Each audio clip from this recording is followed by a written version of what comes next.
મંગલમૂર્તિ મહાપ્રભુ શ્રી સહજાનંદ સુખરૂપ ભક્તિ ધર્મ સુત શ્રી હરિ સમરું સદાયનુપ.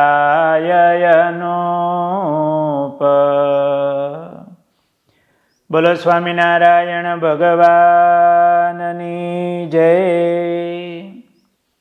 વાલા ભક્તજનો, જય સ્વામિનારાયણ. એકવાર મહારાજ દાદાના દરબારમાં ઉતરાદા બારના ઓરડાની ઓસરીએ વિરાજમાન હતા. ત્યારે બ્રહ્માનંદ સ્વામી, નિત્યાનંદ સ્વામી, મુક્તાનંદ સ્વામી અને ચૈતન્યાનંદ સ્વામી વગેરે બધા સદગુરુઓને મહારાજે બોલાવ્યા ને મહારાજે એમને કીધું કે સંતો, દાદા ખાચરના વ્યવહારનું કામકાજ છે અને એને માટે મુંબઈ જવું પડે એવું છે.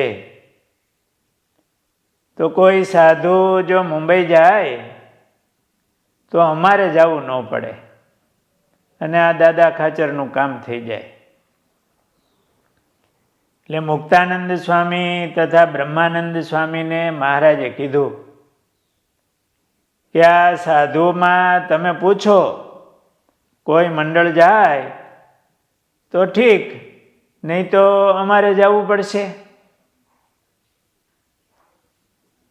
ત્યારે મુક્તાનંદ સ્વામી, બ્રહ્માનંદ સ્વામી એમણે મંડળના જે મોટેરા સાધુઓ હોય એ બધાને વાત કરી જોઈ, પણ કોઈએ હા પાડી નહીં.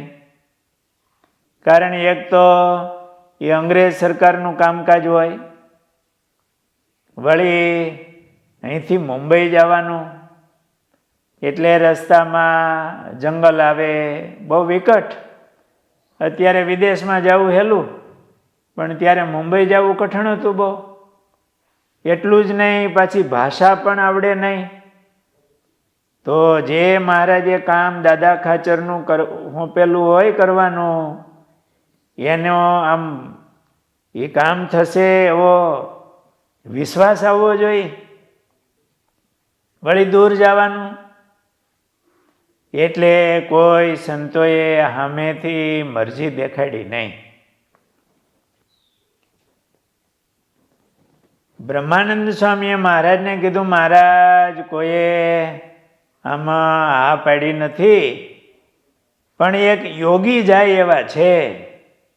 યોગી એટલે ગોપાળાનંદ સ્વામી, યોગીરાજ. ત્યારે મહારાજે કીધું એમને બોલાવો. બોલાવનારા માણસે આસને ખબર કાઢી તો કે આસને નથી સ્વામી. ત્યારે બ્રહ્માનંદ સ્વામીએ કીધું કે એ ઘેલા કાંઠે ઉગમણે ખળખળીએ યોગ સાધવા જાય છે, ત્યાં હશે.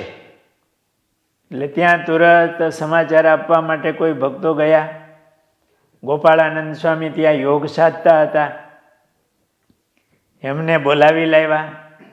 મહારાજ પાસે આવી હાથ જોડી કીધું, મહારાજ મને શા માટે બોલાવ્યો છે, આપની શું આજ્ઞા મહારાજ? મહારાજે સ્વામીને મુંબઈ જવાની બધી વાત કરી કે તમારો રાજીપો હોય તો જાઓ, ને તમે યોગ સાધો છો તેથી આ નબળું શરીર એટલે તમને કેવું ઘટે નહીં. પણ આ બધા મંડળવાળાને પૂછ્યું, કોઈએ હા પાડી નહીં. અવશ્યનું કામ છે, તેથી તમે જાઓ તો સારું, નહીં તો અમારે જવું પડશે. એટલે સ્વામીએ હાથ જોડ્યા, મહારાજ હું જઈશ. પછી મહારાજે સ્વામીને પૂછ્યું, તમારા મંડળમાં કેટલા સાધુ છે? મહારાજ 30 સાધુ છે. મહારાજ કે તે સાધુ તમારા ભેળા આવશે બધા? હા મહારાજ. મહારાજ કે એમને પૂછી લો, જે આ પાડે એમને સાથે લેતા જાઓ. ગોપાળાનંદ સ્વામીએ પૂછ્યું, 7 સાધુ તૈયાર થયા. મહારાજ, અમારા મંડળના 7 સાધુ મારી ભેળા આવશે. મહારાજ બહુ રાજી થયા. મહારાજે કીધું, સ્વામી, તમે અને તમારી ભેળા જે સાધુ આવવાના છે ને સાથે, આવો, અમે એમને મળીએ, ભેટીએ. મહારાજ બહુ રાજી થયા. ગોપાળાનંદ સ્વામીને ભેટ્યા. પછી સાધુને મહારાજ મળ્યા. બ્રહ્માનંદ સ્વામીએ કીધું, મહારાજ, હું તમને કહેતો હતો ને કે આ ગોપાળાનંદ સ્વામી જાય એવા છે. મહારાજે કીધું કે આ સ્વામીનો અમારે વિશ્વાસ છે, તે ગમે તેવું કાર્ય હોય તો પણ ના પાડે નહીં. એમ કહી અને લાડુબા અને જીવુબા એમને મહારાજે કીધું, એમને બોલાવ્યા અને મહારાજે કીધું કે આ ગોપાળાનંદ સ્વામીને દાદા ખાચરના કામ બાબત મુંબઈ મોકલીએ છીએ, માટે આજ અમારો થાળ કરો અને એ ભેળો આ 7 સાધુ મળીને 8 જણાનું વધારે જમવાનું કરજો અને સારો થાળ કરજો. મોટી બાને મહારાજે આવું કીધું એટલે એ તો રાહ જોતા હોય. મહારાજનો થાળ તો દરરોજ થતો હોય, પણ આજે 8 જણાનો વધારે થાળ કીધો મહારાજે. અને સચ્ચિદાનંદ સ્વામીને મહારાજે કીધું કે સ્વામી, તમે ગોપાળાનંદ સ્વામીની પૂજા કરવી છે, માટે ફૂલના હાર ગૂંથીને લઈ આવજો. થાળ તૈયાર થયો એટલે મહારાજ જમવા પધાર્યા. મહારાજે ગોપાળાનંદ સ્વામી અને ભેગા જનારા સાથે સાધુને બોલાવ્યા. મહારાજ આથમણા બારના ઓરડે મહારાજ આથમણે મુખારવિંદે વિરાજમાન થયા. પોતાની આગળ ગોપાળાનંદ સ્વામીને બેહાર્યા. બંને બાજુ એમના એક બાજુ 4 સાધુ, એક બાજુ 3 સાધુ, સામે ગોપાળાનંદ સ્વામી, આ બાજુ મહારાજ જમે. મહારાજ જમતા જાય અને સંતોને પ્રસાદી આપતા જાય. આગ્રહ કરીને મહારાજ પીરસાવે, પાછા પોતે જમીને પ્રસાદી સંતોને આપે. અને બધા જે સંતો હતા ને એ ફળિયામાં બેસીને આ દર્શન કરે. કેવો લાભ લે છે આ સંતો. ને મહારાજ એવો રાજીપો બતાવીને જમાડે. પકવાન, શાક વગેરે મહારાજ જમતા જાય, પીરસતા જાય. સભા બધી દર્શન કરે. સારી પેઠે મહારાજે સંતોને જમાડ્યા, પોતે જેમાં ચડું કરી, જળપાન કરી, મુખવાસ લઈ અને મહારાજ થોડી વાર સભામાં બેસી અને શયન કરવા માટે અક્ષર ઓરડીએ પધાર્યા. બપોર પછી મહારાજ દાદાના દરબારમાં ઉગમણા બારના ઓરડાની ઓસરીએ આવીને મહારાજ બિરાજમાન થયા ઢોલિયા ઉપર. ત્યારે સર્વે સાધુ અને હરિભક્તો બધા આવ્યા. મહારાજની આગળ આમ સભા ભરાઈને બેઠી. ત્યારે મહારાજે ગોપાળાનંદ સ્વામીને પણ જવાનું હતું, એટલે મહારાજની પૂજા લઈ આવ્યા હતા કે મહારાજ તમારી પૂજા કરવી છે. એટલે મહારાજે કીધું, સ્વામી આવો પૂજા કરો. એટલે સ્વામીએ મહારાજને પ્રથમ ભાલને વિશે ચંદનની અર્ચા કરી, કુમકુમનો ચાંદલો કર્યો, છાતીએ કંઠ પર્યંત ચંદન ચેર્ચ્યું. ઉનાળાનો સમય હશે. મહારાજને બંને બાહુમાં ચંદન ચેર્ચ્યું.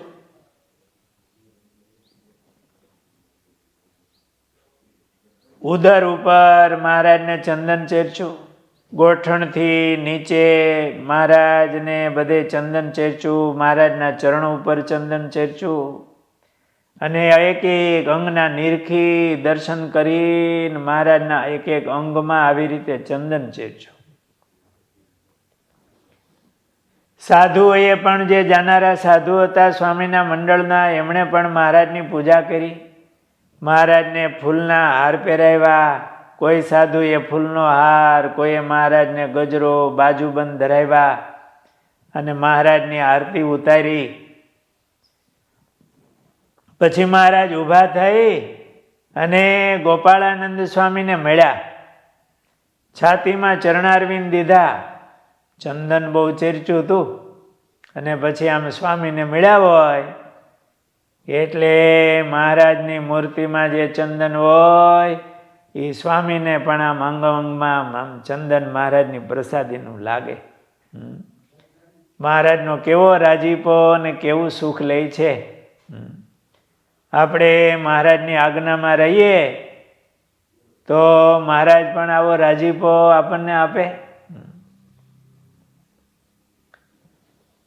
સાધુઓને પણ મહારાજ મળ્યા. બધાને છાતીમાં ચરણારવિંદ દીધા. સ્વામીએ હાથ જોડીને કહ્યું, મહારાજ અમે કાલે સવારમાં ચાલશું. ત્યારે મહારાજે કીધું કે સ્વામી, હમણાં તમારું શરીર જરા કૃશ થઈ ગયું છે, માટે 2-4 દિવસ પછી શરીરે જરાક સારું થાય પછી ચાલજો. અને મહારાજે જીવુબા, લાડુબા એમને એમ કીધું કે હમણાં દરરોજ અમારા થાળ ભેળા આ સંતો માટે થાળ કરજો અને સારા થાળ કરજો. સ્વામી મુંબઈ જવાના છે.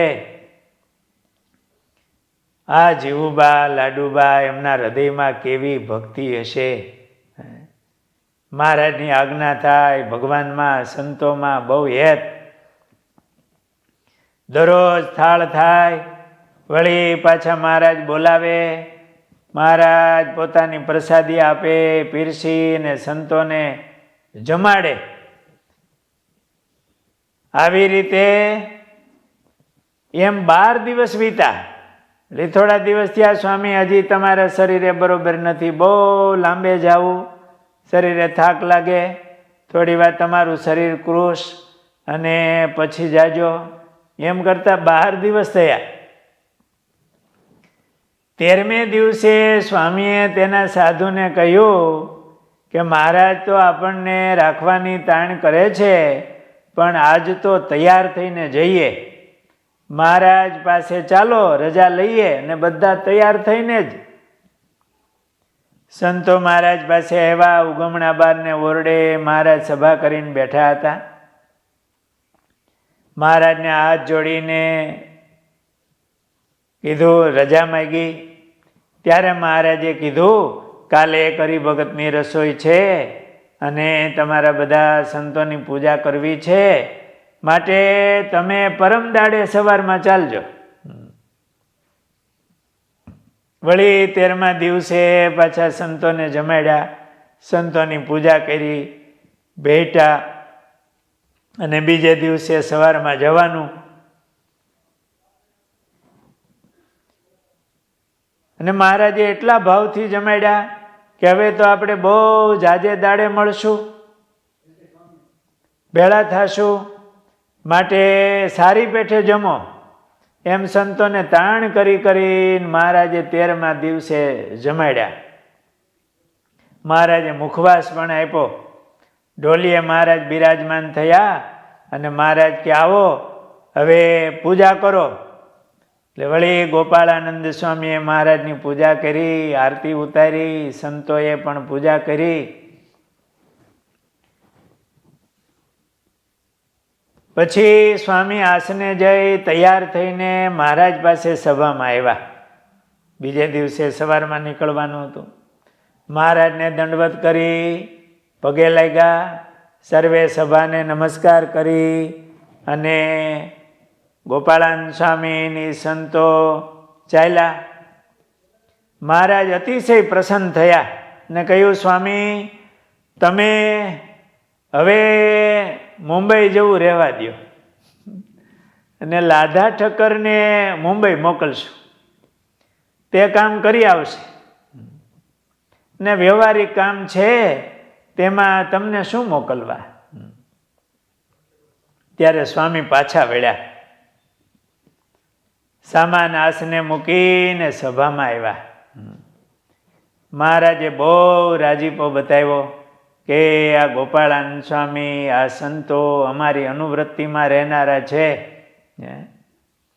13 દિવસ સારી સારી રસોઈ કરાવી અને પોતે પીરસીને જમાડ્યા અને બધાય દર્શન કરે, મહારાજનો રાજીપો ભેટે. અને જીવુબા પણ એવા પ્રેમથી થાળ કરે અને જમાડે. અને પછી કે હવે એ તો વ્યવહારિક કામ છે, એ તો જઈ આવશે લાધા ઠક્કર, તમારે જવું નથી. તોય જીવુબા, લાડુબા એને એનો એ ભાવ કે મહારાજે આવું જ કરવું હતું તો શા માટે આ 13-14 દિવસ હારા થાળ કરીને પોતાની ભેળા થાળ કરાવે, જમાડે અને આપણને એમ કે મુંબઈ મોકલવા છે, આપણે હોય તો શું થાય? પણ આ જીવુબા, લાડુબા એમનો કેવો ભક્તિભાવ હશે, કેવું મહારાજના વચનમાં વિશ્વાસ, એમનો અજોડ પ્રેમ. અને આ સંતો એ પણ મહારાજના વચને કે મુંબઈ જાવ તો મુંબઈ જવા તૈયાર થઈ જાય. શું ભાષાનું થશે, કેમ કામ થશે, નહીં મહારાજની આજ્ઞા એટલે તૈયાર. મહારાજ ગોપાળાનંદ સ્વામી ઉપર પણ બહુ રાજી થયા. અને લાડુબા, જીવુબા બહેનોએ મહારાજે કીધું અને પ્રેમથી સંતોને જમાડ્યા. મહારાજ એમની ઉપર પણ રાજી થયા. આવો ભક્તિભાવ આ જીવુબાનો હતો. અને વૃત્તિમાં રહેવામાં મહારાજનો કેવો રાજીપો, એનું દર્શન આપણને થયું. અનુવૃત્તિ એ જ મોટી સેવા છે. ભગવાન કે ભગવાનના એવા મોટા સંતો હોય એમની અનુવૃત્તિમાં રહેતા શીખવું. ગ્રહસ્થ ભક્તો હોય તો એમણે ભગવાન, સંતો એમની અનુવૃત્તિમાં રહેવું. સાથે સાથે ઘરમાં જે વડીલો હોય, માતા પિતા વગેરે, તો એમની પણ અનુવૃત્તિમાં રહેતા શીખી. બાળકો હોય તો એમણે મા બાપ એમની અનુવૃત્તિમાં રહેવું જોઈએ, તો રાજીપો થાય, ભગવાન રાજી થાય. અહીંયા તો પુરુષોત્તમ નારાયણ પોતે છે, એમના સાધુઓ છે. આ દાદા ખાચર, લાડુબા, જીવુબા વગેરે પણ એ મહારાજની એવી અનુવૃત્તિમાં રહેતા અને મહારાજનો રાજીપો મેળવતા. શ્રીજી મહારાજે આપણને શિક્ષાપત્રી આપી છે, એમને પૂછી અને આપણે જીવન જીવવાનો ખટકો રાખવો તો મહારાજનો રાજીપો આપણી ઉપર થાય. સહજાનંદ સ્વામી મહારાજની જય.